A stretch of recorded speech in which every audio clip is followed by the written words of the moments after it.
Good afternoon.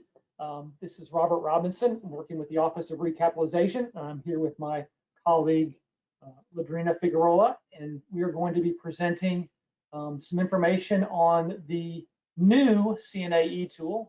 And I'm doing air quotes because it's not so new anymore. It was rolled out last fall, but I know that all of you have been using it and successfully in most cases. But we wanted to take this opportunity to kind of walk through where we are with it, what we expect, any changes that we're seeing, and most importantly, give you all an opportunity to ask questions. We are recording the broadcast, so it'll be on the resource desk for everybody to see later on, and we'll be taking down any older versions that relate to other things, and just want to let everybody know that that's going to be out there. Just as a reminder, as we're walking through this, if you want to ask questions, there are two ways to do it. We prefer if you raise your hand, then we can call on you and you can ask your question in person. If you don't want to do that, and we understand that some people don't like to do that, you can type your question down in the little question section and we'll get to it. We are going to try and hold questions until the end. So for those of you who are kind of eager beavers and want to get your hand raised early and know you have a question, that's great. I'm not going to be calling on anybody for a little while. We're hoping to answer most of your questions that are related to this and then get into really more specifics toward the end. So hopefully by the time we get to the end, we've at least answered some of the questions that you all have. Okay. So what are we going to talk about today? We're going to briefly talk about user access. There have been a lot of documents posted about that. We posted a one-pager, which I'm going to show you in a minute, since last fall, back when we were doing the conversion over from the old legacy system. But there have been some other things that have come up, and want to also show you some resources that you can have both from a user administration standpoint, as well as the e-tool, and then of course the Rad resource desk. I'm going to then walk through visually so you can see how PHA starts a new CNA, a new needs assessment, then give you kind of some background on the components that exist today, show you how you're going to be submitting them to HUD, what we expect to see on the resource desk, because that's changed a little bit. Then Ladrina is going to go through reviewing a CNA. She's not going to spend a lot of time talking about exactly what HUD reviews, but rather take it from the perspective of what she believes would be helpful for you all as PHAs to be reviewing before you submit it to HUD. And then the all-important question and answers at the end of the presentation. So we hope to do that for you. I mentioned the one pager. Here it is. I know that this is very compact on your screen and you can't read it, but that's okay. It's posted to the resource desk and you all have gotten copies of it by email multiple times. But this is a very important document, which is why I wanted to put up here, because getting into secure systems is the first step for all PHAs in order to be able to use the new CNA e-tool. So please, please, please follow these directions. If you're having problems with that, I'm going to give you a reference that you can call on the help desk, but know that the Rad resource desk and the eCNA tool help desk, neither of those sources can really help you with user access issues. So please go through this. I know some people have had some frustrations with it, but we're working really closely with our friends on the React TAC help desk. So we're trying really hard to make sure that this process moves smoothly, but this is an important piece of the new system. So take the time to do this correctly. This is what it looks like when you finally go to log into secure systems. So hopefully those of you who've done this before have seen this page before. You log in and then you get access to the CNA e-tool. This is very important. If you don't have access to the CNA e-tool, but you have access to secure systems, then you need to contact your coordinator. So somebody in your organization coordinates your secure system access and who can see what systems. This isn't going to be able to be solved by the WAS folks, the React TAC folks, the help desk, anybody else. This is going to be solved internal to your system. So make sure you're talking to your PHA or your PIH coordinator, PHA coordinator for secure systems. Okay, resources. Great resources on the CNA e-tool that have been put together by production. So if you go to the HUD website, you can follow this link. If you type in CNA e-tool in the search catalog, this also comes up. There are tutorials, there are guidebooks, there are YouTube videos, there are things that talk about PHA specific items, there are things that talk about needs assessor specific items, lender items, just about anything you need and want to find out about the CNA eTool, as deep as you want to dig into, you generally can find it on this platform. There's also a very large user manual that you can download if you're really into this. So for those of you who really want to get in the weeds, you can. Most needs assessors have already done a lot of this. They've done a bunch of trainings, so they can also be very helpful for you. But this also is important for you to know, because when you're hiring a new needs assessor, you need to make sure that you put in your RFP, that you put in your search criteria, that the needs assessor that you're working with has experience in the new CNA eTool, because if they don't, it's going to be a challenge for them. They have to also get listed in secure systems. They also have to have their staff get access. So it can really slow things down if you're using a new firm. Lots of broadcasts have gone out to the industry, so the production office feels like they've covered most of the folks, but if you've got somebody new that you're thinking you might want to work with, give them a heads up that they're going to need to do this. The help desk that I mentioned for the multifamily participant coordinators, so this is again the PHA coordinators, this is the phone number you can use. Again, they've been trained on RAD specific items, so they know the PHA world. They should be able to help you. If they can't, certainly shoot emails around, and I know some of you all have done that, and hopefully we've gotten back to you quickly. We'll coordinate with them. I personally have been doing some of the coordination. I personally have been doing some of the follow-up. Some of my staff have been doing it, so we feel like we're covering folks, but don't get frustrated. It can be an arduous process. We recognize that, but you know, let the process work through. Let people get back to you. Couple of things that you probably, those of you who've sent in questions to different sources, you know that sometimes if you send a request into the eCNA tool help desk and the RAD resource desk, sometimes you get the same answer back. That's because we're all coordinating. I'm doing most of those answers. My colleagues in production are reaching back to me. I'm reaching back to them. So we're trying to have a unified front and give you all the same answers so it's not confusing. Hopefully all of you already know the resource desk email address, but I posted it here just for your reference. Okay, so now what I want to do is I want to take a look at a CNA, and we're going to look at one that's Ladrina's going to walk through a little bit later, but I want to talk about an actual CNA and the components of a CNA. So as a reminder, there are a couple of different categories in the RAD program. First, there's the straight conversion, a little bit of rehab, but you know, you're basically keeping the same site. You're going to do some work. So those require a full CNA. So what that means is you're going to hire a needs assessor who's going to complete the entire needs assessment, as well as the various attachments that are required. So don't forget that for RAD transaction, there's an energy audit that's required. That's going to need to be uploaded here in the system. There are also photos that are required. Those need to be uploaded here in the system. The reason I keep saying in the system is because in the past, all this stuff was going to the RAD resource desk. That is no longer the case. The resource desk doesn't need to be the repository for any of these sorts of things. The narrative, there's a place to write the narrative on the new CNA portal. So you can fill out all of the information here. Okay, if you need to add more narrative, you can upload that here into the CNA. That is a great thing and a great resource for everybody. Now, I said the resource desk doesn't need this stuff. So what does the resource desk need?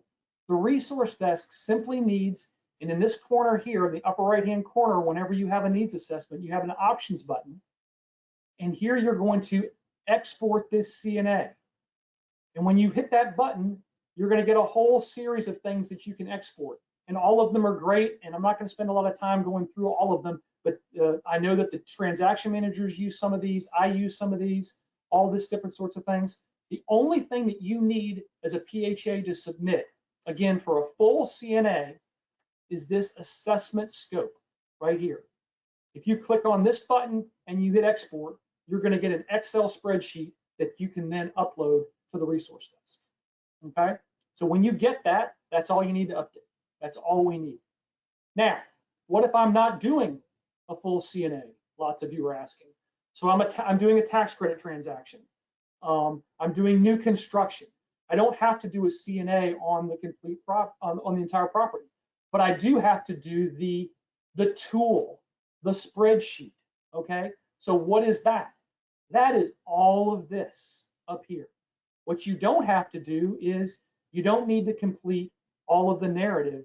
You don't need to upload an energy audit. You don't need to upload photos, but you need to fill out the CNA. So you're going to need to have your needs assessor or your architect firm or whoever's doing this for you. They're going to need to fill all of this out because that's going to be what generates the reserve requirements, the initial reserve requirement, the annual reserve deposit requirements. All those requirements are generated from this tool.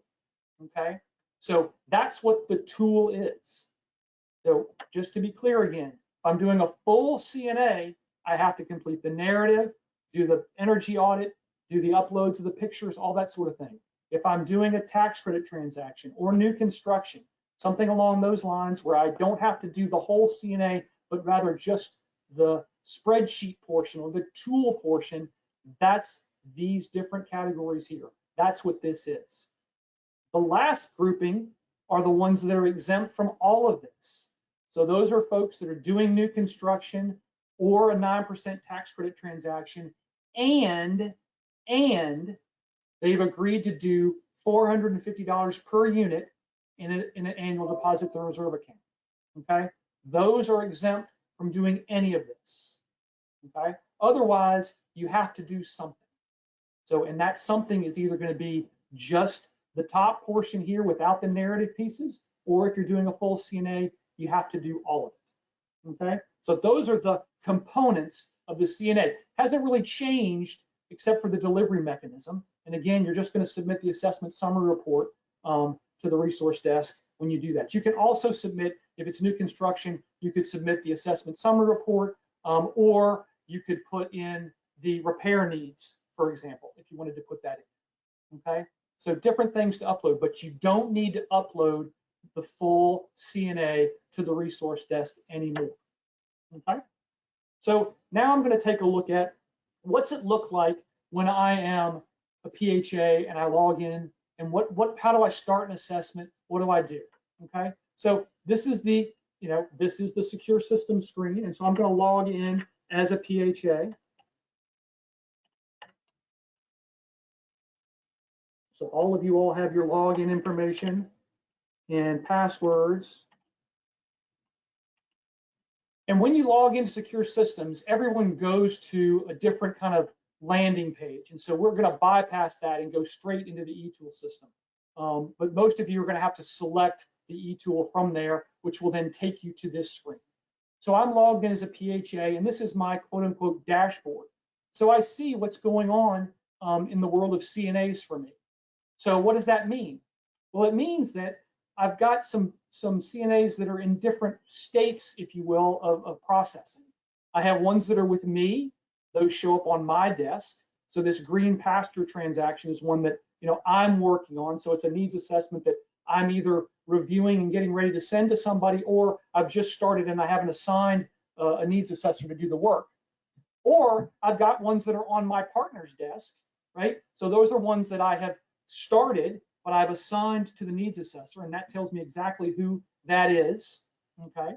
Or I might have a needs assessment that I've actually submitted for a transaction, so it's in review, the financing plan's in review, and so it's sitting with HUD, and the transaction manager's looking at that, and then I would find that here, okay? So this shows me what my current kind of portfolio is. The critical piece with all Rad for PHA transactions is you, the PHA, need to start the assessment.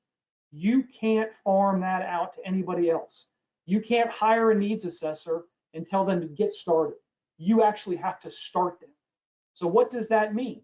That means you have to hit this button right here, start a new assessment. And once I hit that button, I'm going to be given the opportunity to complete the top portion of the assessment entry tab, the CNA summary, okay? So I'm gonna do this for you all because I wanna make sure everybody understands kind of how this works and what we're doing. And then if we have specific questions at the end, I'll keep this open and we'll go back and look at it. But HUD is gonna always be the approving official, and guess what? That's the only choice that you have in this case. What's the CNA type? Okay, it's always going to be an asset recapitalization. That's what the production folks have classified all of the RAD transactions. Anything that comes in for RAD, anything that comes into the Office of Recapitalization is considered an asset recapitalization type. Then I'm going to tell it what program I'm in. Okay, as a PHA, I only have 3 types that I can select because I'm doing a RAD for PHA conversion. Early on, there was some confusion because the RAD for multifamily side of the RAD program, which you all are not a part of, they have a different way of entering, and they have a RAD-MF program event, okay? That's not you.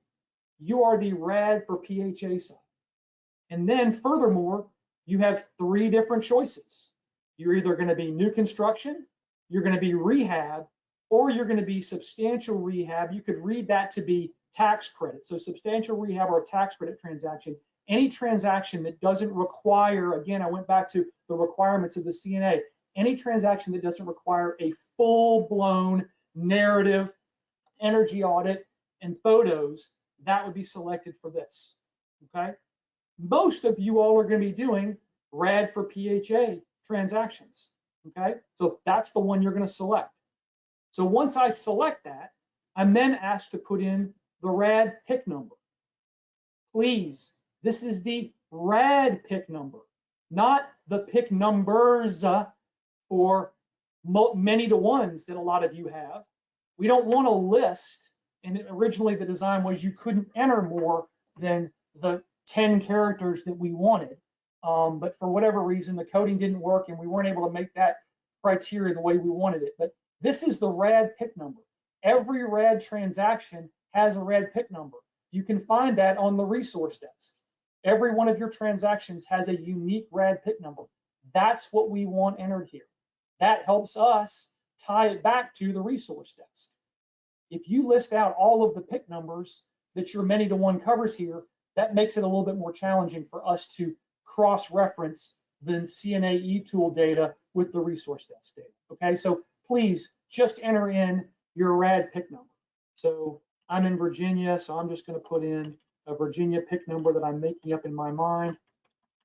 Okay, so the associated agency, that's going to be HUD. Okay, we're not, this is available for USD and other folks. This is going to be HUD. Okay, so then you're going to go through and you're going to enter all of the information, the general information about your property, the address of the property, where it's located. I'm just filling in information so that you can see what we do when we get to the end here.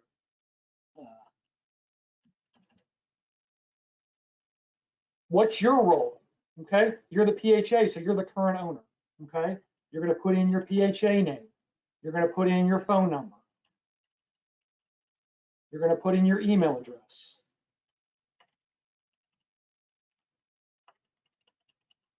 Okay.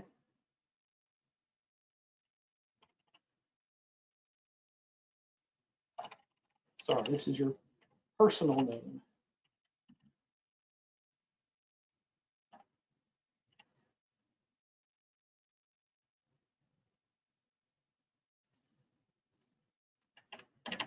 Okay, so once I've done all of this, no transaction can be restricted. Okay, so you need to make sure this is not the preference. Remember, any RAD conversion can't be restricted, but you can provide a preference. So you should be answering no to this. Okay, even if you have an elderly preference, we want no here. Okay, so then once I've entered that information in, we've created the new CNA. So when I go to my home page, I'm going to see my new one. Okay, here's the old one that I've been working on. Here's the new one I just entered. So once I've done that entry, okay, I'm ready now to assign this to my the needs assessor. Okay. A couple other things that I could do here if I wanted to. I could add another participant if I wanted to. I could enter in it. I could upload a document if I wanted to. I could also go ahead and fill in the financial factors if I wanted to. Okay. If I knew in my mind what I wanted the annual deposit to be, I could put that in there. If I knew in my mind what I wanted my initial deposit to be, I could put that in here. You as the PHA are going to be responsible for putting this in. My recommendation is you wait until the needs assessor's done their work and work with them to determine what the best numbers are for that and come back later, okay, and do that, okay? Then you're going to come in and put in the changes to the deposit amount. Again, this likely is going to be 1% or 0. Typically, we just see a flat annual deposit, but if you wanted to inflate it by 1 or 2%, that's allowed inside the system parameters. But again, you can work with your needs assessor on that. But then I want to just jump real quick to this, repair, replace decisions. At this point in time, you haven't hired a needs assessor, so you don't have anything to look at.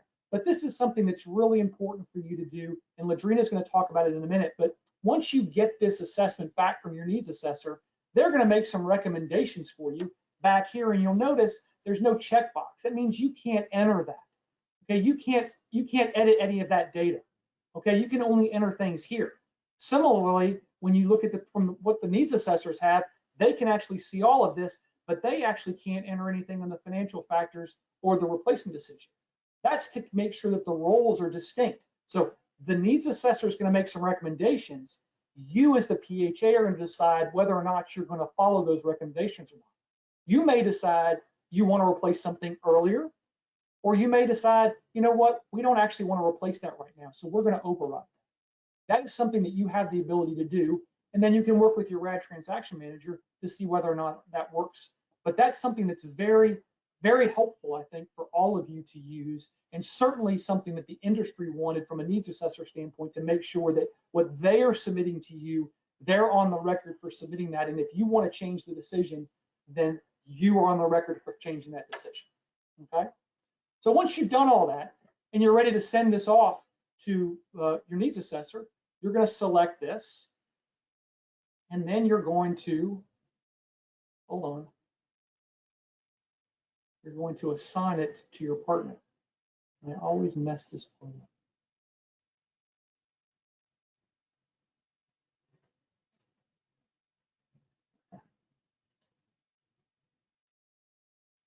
That's right. There it is. All right, I always forget where we're assigning it because when I assign a transaction to the transaction manager, anyway, you don't need to know. So once I've selected it, I've done whatever I'm going to do, then I'm going to send this CNA, and I'm going to choose a partner. When I select this, I'm getting a whole list. Every needs assessor in the country that's available to do CNAs is listed here. Okay, so you're going to go through this list and you're going to find the needs assessor that you're going to hire. If your needs assessor is not on this list, that means they are not in the system and you cannot make the assignment to them and they cannot do the needs assessment for you.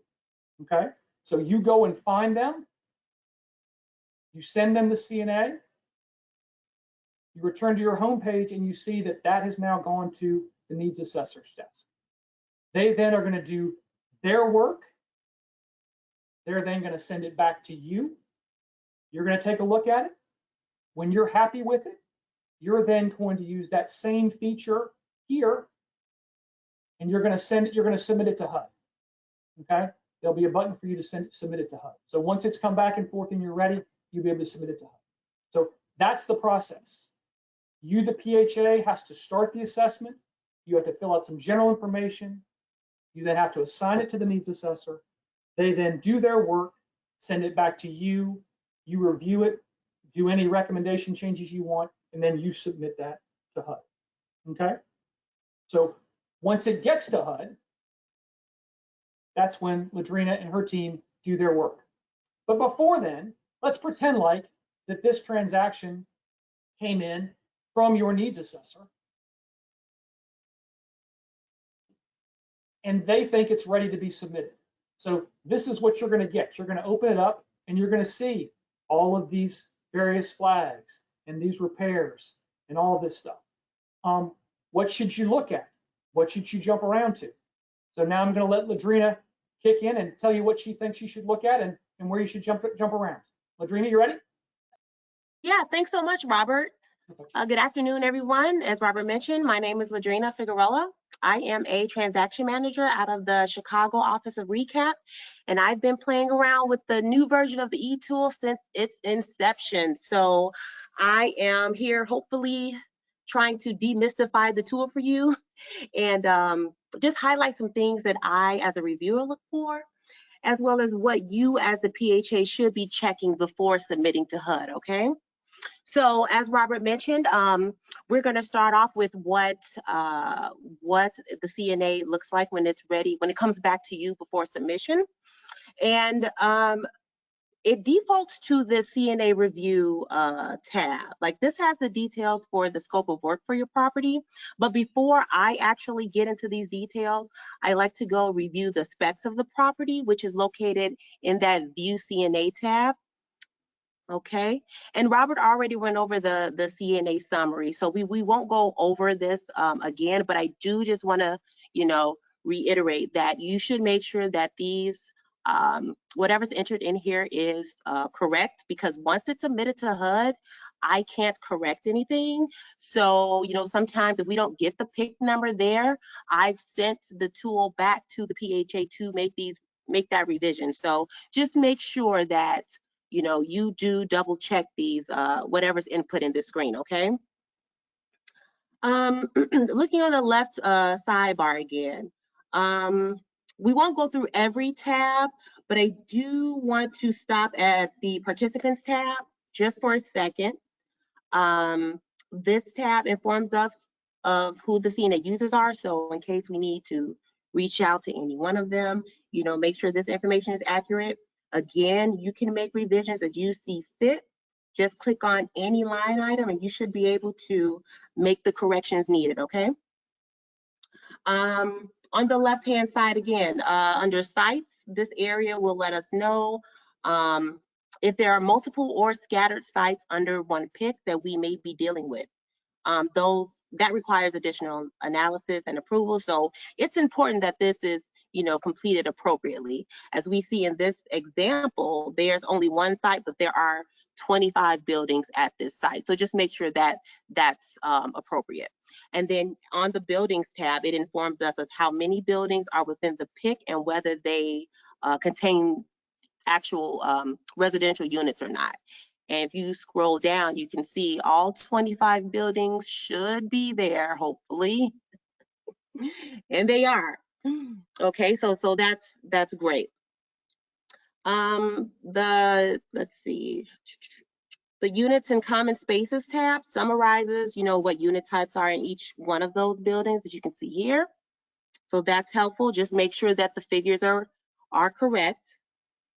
Parking. Just to reiterate, so Ladrina, just to reiterate, all of these sections that Ladrina is going through are things for you as the PHA to look at, but you actually can't edit any of this. So the participants tab, right, you could edit, but you can't enter any of this. So you're just confirming that what the needs assessor has done for you is accurate. That's right. Okay. I wanted to stop at the units inspected tab here. Here, I do make sure that the number of units inspected meets RAD requirements, as well as ensuring that all the units that were inspected, weren't vacant or all one unit type. We don't want to see only units that have already been, turned over with new paint and appliances and flooring. We also don't want to see only one bedroom units inspected for a multifamily property. That won't give us an accurate reflection of work that needs to be done property-wide. So for this property, as we scroll down, we see that there's a combination of 3s, 4s, 1s, and 2s. So it looks like they were all occupied. So this is a good sample of inspected units. I just wanted to point that out. All right. I did want to go back to the narratives and attachments tab really quick. This is probably my favorite section of the tool. as Robert mentioned before, there's the outline of the narrative section that we used to see on a paper version of the CNA. And since I, as a reviewer, cannot visit every property that comes in for a RAD conversion, I rely on this screen to give me some background on the property. You know, whether it's just a general description of the property, its location, if it's near any amenities, listing of the building systems and their status, what type of life and fire safety equipment is installed, things like that. And in this specific or particular project, the assessor has input at least a paragraph in each one of these sections. And that's really, really helpful for someone who's trying to visualize what the property layout is like. So the narrative as well as the attachments at the bottom with the photos really help us as reviewers kind of grasp the needs for the property. Okay. Now getting into the thick of things, here we are at the components, alternatives, and recommendations tab. Now, these items have all been categorized and completed by the assessor, right? So just to make sure we're on the same page, we all know that components are the actual physical elements of a building, okay? So the window, the appliances, lighting, all that stuff. And the alternatives are the items that could potentially replace those components, okay? And then a recommendation is just that, the alternative that's recommended by the assessor to replace that component. All right, so on this page, we can see that there's a long list of components to go through. As a transaction manager, I start my review by first sorting this list by the standard or assessed remaining useful life column on the right-hand side. Okay, now I just click on the column heading to sort it. Now, why do I do that? Well, whenever an assessor deviates from the standard, an explanation is required, and I need to evaluate if that explanation sufficiently addresses why it's different. Now you can click on, you know, any assessed component here and see what the assessor wrote as their explanation at the bottom. So as Robert just put, or just clicked on, we see that at the bottom, it says under explain assessed RUL, it says the PHA is replacing during rehab year 0. That's fine. You know, this looks like the standard useful life is 25 years. It's only 17 years old, but that's okay. Since this is a substantial rehab where everything's about to be brand spanking new and you have the funds to do so, go for it. Now, our concerns come in when, let's say the standard life is 30 years and the component's already 35 years old. And the assessor says, oh, you still have 10 more years remaining. Well, we'd have to review that. And if that explanation is not a good one, as a reviewer, I will make a comment on it and end up returning the tool. Okay. Anything you wanted to add on this page at all, Robert?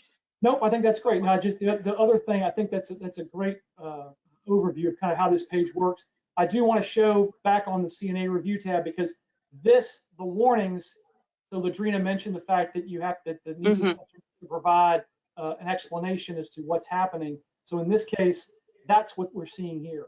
So if I scroll down and I find the EUL, here we've got this UL flag here.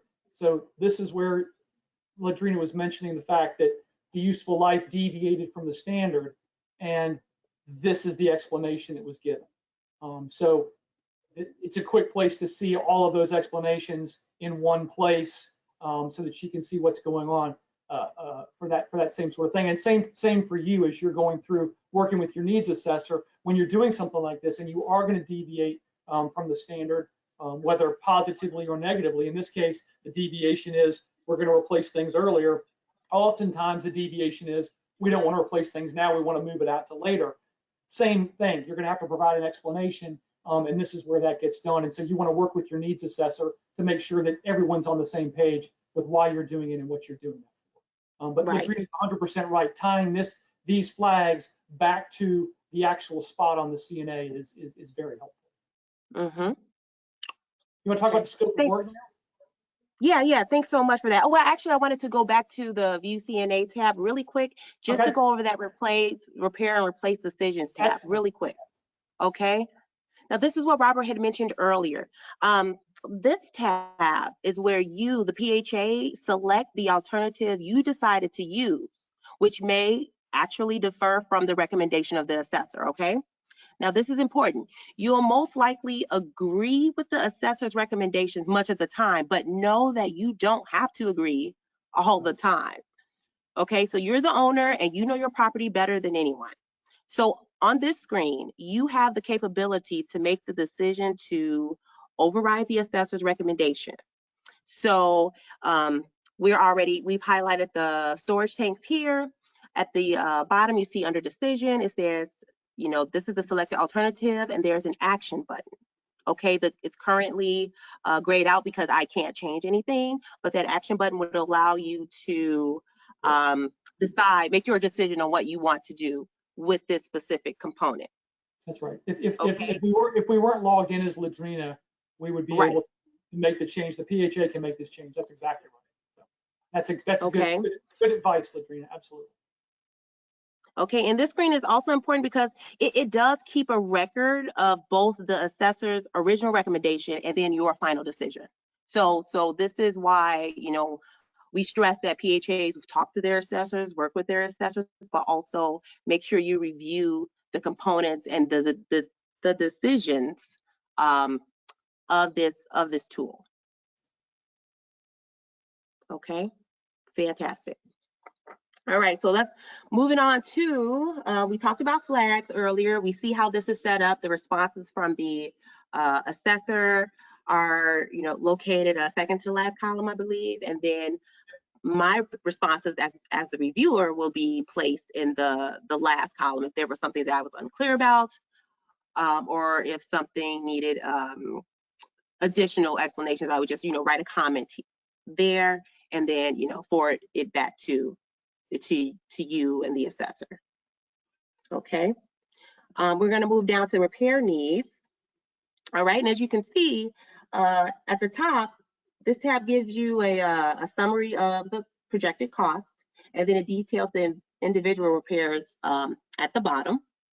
Also at the top, notice that under accessibility, there is a section for immediate action and deferred, and I just wanted to point out that immediate action is what accessibility repairs will be completed before closing, and the deferred accessibility repairs will be completed after closing, which is during the rehab. Okay. Yeah. And what I usually do with these repairs, sorry, go ahead. Yeah, that's an important distinction, Ladrina. You're exactly right. So life safety remedies or critical repairs that are going to be replaced are always going to be done prior to closing. But accessibility is actually broken into two categories now. The immediate action ones are ones that will be done with the life safety prior to closing, and the deferred will be ones that are going to be done as part of the rehab, as part of the non-critical repairs. So it's a nice way to kind of distinguish between those, because there used to be confusion over those in the old system. So the new system actually defines those nicely. Yep. Sure does. And then, so I double check the actual critical repairs on the left-hand side. Like I will click on critical repairs and just make sure that those defer accessibility items can indeed be deferred. And here I see that they're making, it looks like unit conversions, making those units ADA compliant, which, yeah, makes sense that they're going to defer it to rehab because you can't do that overnight. So that's fine. Okay. Now looking at future needs. So this is your 20-year replacement schedule, and it's an excellent replacement planning tool. All components are listed by component type here with the remaining and estimated useful life, so you know when to expect a replacement when you scroll across the row through the years. So for instance, if we're just looking at, what are we looking at, landscaping, is that at the top right now? Yep. Yeah, okay, so if we're looking at landscaping, at the beginning of that line, let's see. It's like she chose one that doesn't have any. Let's go to one that Oh, does you know what? Let's go back to the Yeah. top. Let's start at the top. And I think the top one was asphalt pavement. Is that the first entry I Let's saw? do playground. Do playground. Okay, so playground. All right, so we scroll at the beginning, we see that the estimated useful life is for the playground surface is 15 years. Yep, so we should scroll across and see an entry right at year 15. Yep. And you won't see it again on this table because it only goes up to 20 years, but it's telling you, hey, in year 15, you're going to have to replace the playground surface. Okay. Now, if you, so this is how a lot of this works, right? Like you're looking to see what you have to replace within these upcoming 20 or within the next 20 years. This is a great planning tool for you, and it leads to your financial schedule. All right. This schedule projects the beginning and ending reserve for replacement deposits and your annual withdrawals as recommended by the assessor and decided upon by you. Okay. This schedule accounts for inflation on the annual deposits as well as the price of repairs and the replacements. So it's very helpful. And then at the bottom, this is the estimate period recap, and it shows the years and the amount of the R4R account during its lowest and its peak years. It shows the suggested amount to be added to the annual deposits to the reserve account as well. Yeah, So and one great thing about this is that this shows you your lowest balance, and you should not be going negative. So, right. Great tool for everybody to look at. You shouldn't be going negative in the 20-year schedule. So there are rules that potentially allow you to go negative, but that's not the purpose of this call. But this is a quick way to see, how do I stand over the 20-year schedule? Okay. Correct. All right. Don't worry about that reports button because I don't use it. We don't use it. So, but I did wanted to point out that agency, the CNA decision button. This is where I, as the reviewer, write my comments back to you and the assessor if I am returning the tool. So this is an important spot for me to kind of, summarize what we need to, what areas we need to make revisions at. And, or if I actually go ahead and approve it and send it to my supervisor, I'm just writing, her notes here saying that, hey, I approve it, here are a couple of things. And that's the bulk of this. Perfect. Awesome. Okay. Fantastic. Well, we've got a bunch of questions, and I'm going to go for hand raises first because I always like to have my folks ask questions on the phone. And so we've got Brandon. So Brandon, you're self-muted. So if you unmute yourself, you should be able to ask your question. Okay, so can you hear me? Yeah, I can hear you. Go for it. Okay. If it's been returned to you, if your e-tool has been returned to you from HUD. Yes. And you need to, I guess, you make changes, and you want to get, I can no longer send it to my. This is a great, Brandon, I know exactly where you're going. This is a great question. Fantastic. So yeah, so Brandon submitted her CNA and Ladrina did her review, sent comments back, and now Brandon's got to send it back to her needs assessor, but she actually can't do that. So what you have to do is you actually have to start a new assessment. Okay, that's and then your needs assessor can copy the previous version into that new one and then make edits from there. So yeah, it's a little bit clunky. The production folks like to have everything clean, and so when it gets sent back to you, you actually have to start a new assessment with the same information, same PIC number, same everything else. Send it back to your needs assessor. They can copy all of the data. There's a copy. If you click on this, see if I can do it. I'm not logged as an assessor, but let me see if I can do it anyway. Hold on, I'll see if I can do it. No, you can create it. I can create a new version. Yep, I can. Copy all the, and then your needs assessor can copy all the data in from the old version. Okay, Okay, so that's what you need to do.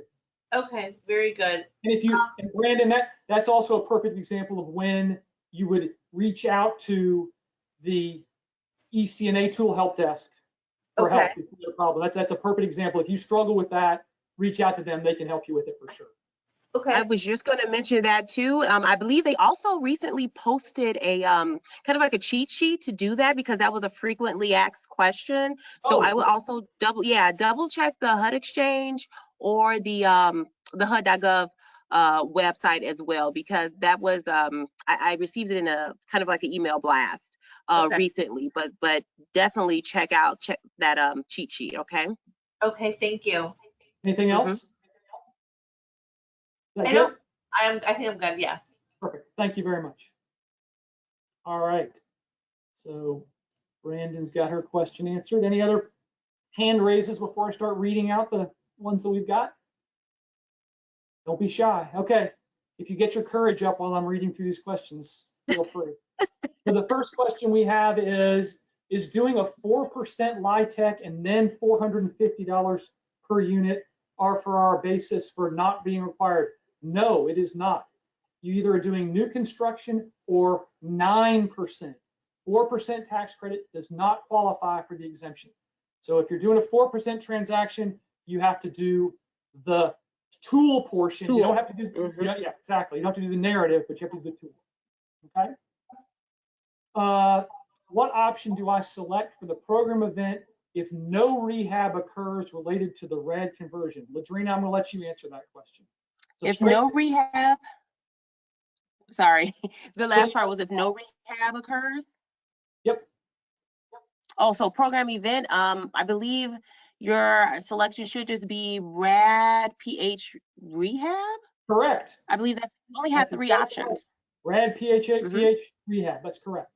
So the fact that you are quote unquote not doing any rehab doesn't impact this at all. In fact, HUD would want that. That's the most important reason why we're doing a CNA, to confirm that in fact you don't need to do any rehab. So if you're just doing a quote unquote straight conversion, you need to do a full-blown CNA.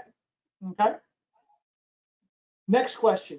If you're having a Part 58 done for a transfer of assistance on a site, do you still submit through this CNA tool? So the Part 58 in any environmental review, Part 50 or Part 58 is not, none of that is done through CNA. It doesn't have anything to do with the CNA. So Part 58 for transfer of assistance on existing sites, all those environmental review reports are still done through the resource desk. You still do a phase 1. You still load all that information to the resource desk. For Part 50s, you're still going to enter in HEROs, all that stuff. That's different than the CNA. I know that there are a number of needs assessors that also do environmental reviews, but those are two different tasks and two different deliverables. Okay. Next question. I missed the part about the Rad Pick Number. How do we get that? So that's on the resource desk. So if you have a CHAP, it's also on your CHAP, but it's also on the Rad resource desk. So when you get into the Rad program, you get issued a CHAP, you're on the resource desk. The resource desk lists every transaction by Rad Pick Number. That pick number on there is the Rad Pick Number. Okay. Do you have a unit selection standard? Percent by building type, size, vacancy, minimum percent total? Absolutely, yes. So the Rad PCA scope of work follows the map guide on that, and those requirements are filled out there. It's typically 25% of the units at the property. You need to do all of the vacant units. You have to do at least one unit of every type, at least one unit in every building. There are a bunch of different requirements, but yes, that standard exists, and it's in the map guide and in the scope of work that's posted on the resource desk. Follow-on question, lucky me. For inspections, were there exceptions for COVID? Yes, there are exceptions for COVID. Again, I think that you have to do. There has to be one unit in every building, one unit type. But there's a guide that also is posted on the resource desk. There's an FAQ for COVID related items. So the specifics are there. So that still is in place. I'm imagining that that's going to be coming off shortly, but it is right there, right now. So I've got a raised hand, which I'm super excited about. So I've got Angela, you're self-muted. So if you unmute. Thank you. I just wanted to go back, I wanted to go back to the percentage of change in the annual deposit. I know that you said that it could be 0, and by default, it appears to me that it's already in 0. Do I just need to kind of manually type that in? Yes. You have to Otherwise, I feel like I was getting an error message by just leaving it the way it was. No, and the reason you're getting the error message is because you manually have to type it in. They want the entries put in there. Okay. Yep. Okay. Thank you. Yep, no problem. All right. Awesome. Catherine, you're self-muted. If you unmute yourself, you can talk.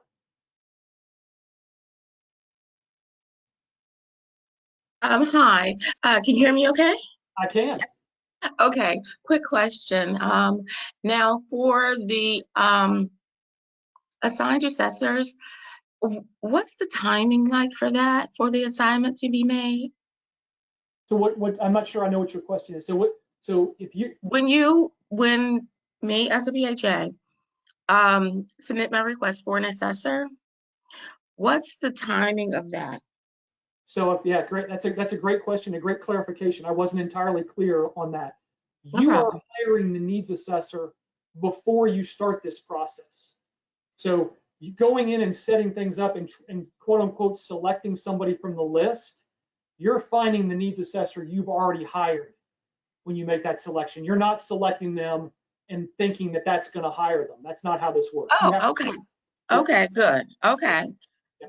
That clears it up for me. Yeah, so you're in control of that. So once you hire, I think in this case we used Ringer Partners as our fake needs assessor. So I had to go out and do an RFP to hire Ringer Partners. Once I hire, then I start the assessment. I do all that work. Okay, that I got it. I just got a little confused. Yep. Okay, thank you. Yeah, thank you. All right, continuing down my list.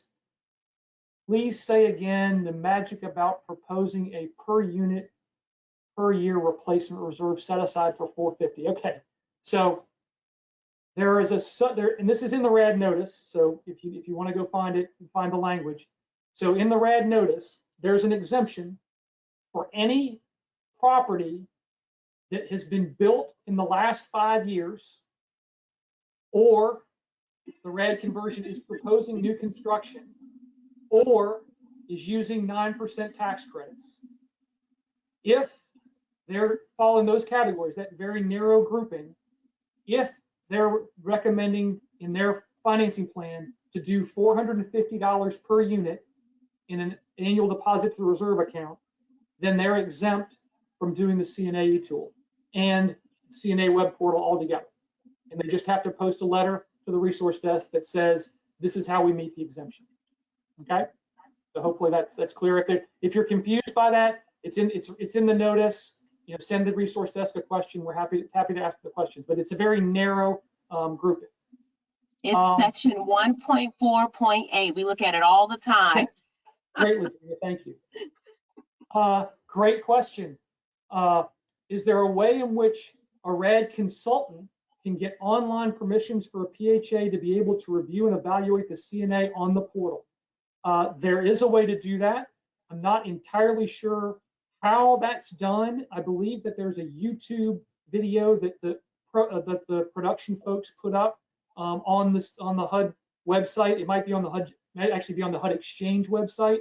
It's a complicated process. It involves the PHA giving you limited permissions, and you can't have permissions someplace else. There is a way to do it, but that has to be done through the React TAC folks and the WAS assignments. So it is doable. It just takes some coordination. But I do think, again, I think it's on the HUD Exchange portal on the CNA guides. Next question. If doing a mix of rehab and new construction, which program event do you choose? So I would choose the one that allows you to do the most flexible submission. So if you're having a CNA done, then you should choose the Rad for PHA rehab and just go with that. That gives you the most flexibilities and the most uploads and covers the most features. So that's what I would do. But I would also make sure that that you're being very clear in how you're doing it, because I'm assuming you're going to have multiple buildings, and some of the buildings are new construction. So get a needs assessor who knows what they're doing to help you with that, because that's going to be a complicated entry. But definitely doable and definitely able to handle that. Is the CNA e-tool link to the Rad portal, or do we need to make a report and upload the Rad resource desk portal? The CNA e-tool link to the Rad portal. I'm not entirely sure I know what that question is. There is a link to the CNA e-tool portal on the Rad resource desk. I don't think there's a link to the resource desk on the CNA portal. If you're asking about submissions to the resource desk, there's no reason to make any links. You just simply have to download the assessment summary report and upload that to the financing plan grid. So hopefully that answered your question. But if not, please feel free to raise your hand or ask it differently. What is the process in uploading for the, what is the process for submitting? How do you upload the NEPA? So NEPA again, that is part of the environmental report. And so that needs to be done with your environmental contractor and your environmental consultant, whoever you're working with on your Part 58 or Part 50. So that's gonna be part of your phase one. If you're doing a streamline and you're just doing the NEPA piece, then you'll just upload that straight to the Rad resource desk. Or if you're doing a Part 50, you'll do it straight into HEROES. So NEPA is part of the environmental, not part of the CNA portal. Next question. For new construction, are hard costs entered as first year non-critical rehab? That's correct. So they're actually entered in as what I affectionately refer to as the replace now. So that stuff is going in right now.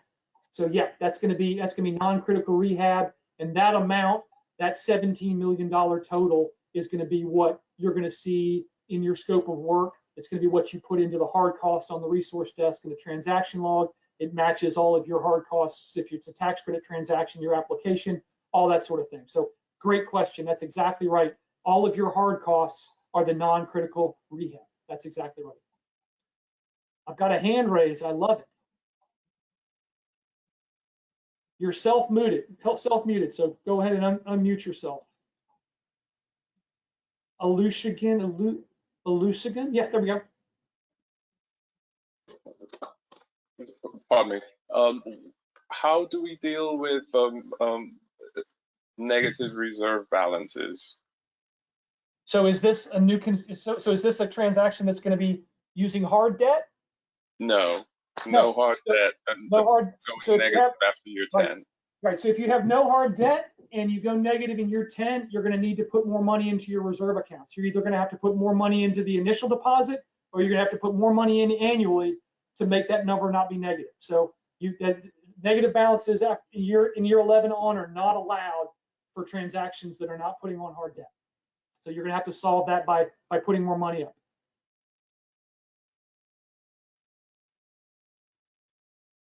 Okay, take two more questions here.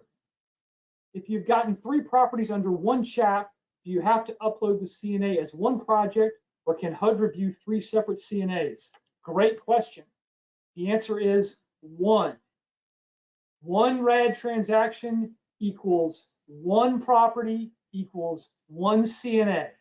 Okay, so if you're being allowed to process a transaction as 1 transaction, and you have scattered sites or multiple buildings at different sites, but RECAP has agreed to allow you to consider that to be 1 transaction or 1 small p property, then it's 1 CNA, and everything needs to be included in 1 separate CNA.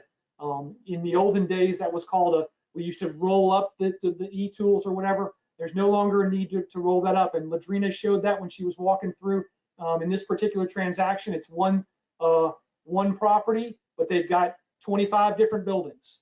You could have multiple sites, all that sort of thing. Okay. Just make sure to bring that up during the concept call phase too, just so that the transaction manager is aware going in that that's what we're going to be reviewing. Right, correct. So there's a question about the negative balance. So the way that the negative balance is solved for a transaction that has hard debt, the way this is solved is the negative balance can never be more than 50% of the amortized principal balance. And the questioner is asking us to explain that. And so basically the explanation would be if you pull up, if you're doing a loan and you do an amortization schedule, every payment you make pays off a little bit of principal. And so after 10 years, starting year 11, you will have paid off a certain amount of principal. Let's say you borrowed $10 million and after 10 years, you've paid $1 million off. So that's your amortized principal balance. Starting in year 11, you would be able to go negative by the amount of half of that. So if I've amortized $1 million, then I could go negative by $500,000. So if I look at the e-tool and the e-tool in year 11 says I'm negative by $10,000, I'd be fine.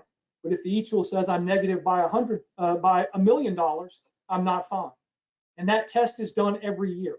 So years 11 on, you have to test it every year. It's not enough to have passed it in any one year or in year 11. You have to pass it in every year. And normally, if you have a problem in year 11, you have a problem out into year 20. So that's how that works. Okay. All right. Last question. Last question is, how does CNA firm get on the HUD OK list?